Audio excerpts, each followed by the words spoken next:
Hello guys, welcome to Noteartener. In this video I'm showing you how you can replace your username on a Snapchat. But before getting into the video, here is some intro about our channel. Our channel Noteartener is tech tutorial channel, and here we upload daily how to tutorial videos bringing solution of your simple and complex problem that you are facing on your internet journey. So you can join our community by subscribing and pressing bell icon so that you receive regular updates of more interesting and knowledgeable tech videos like this one. Now let's get into the video. So firstly you have to open your Snapchat app, and then you can log in into your account. Then tap on this Bitmoji icon in the top left corner, and when you are on this page, tap on the settings icon in the top right corner.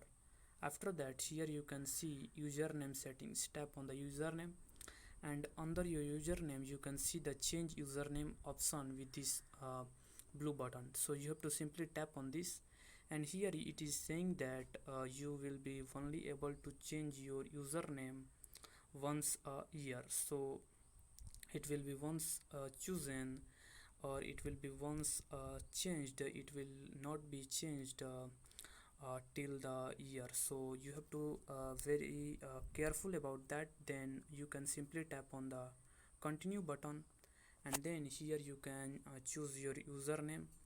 You can update your username. You can choose your username, but make at least a smaller than 15 digits. Then you can tap on the next button here, and then you have to simply enter your password. Make sure that you enter your password right, and then you can simply tap on the confirm button, and then your password will be then your username will be updated. So that's it, that how you can do this. If you find this guide helpful, then you can subscribe to our channel, like this video, and share this video with your friends. That's it.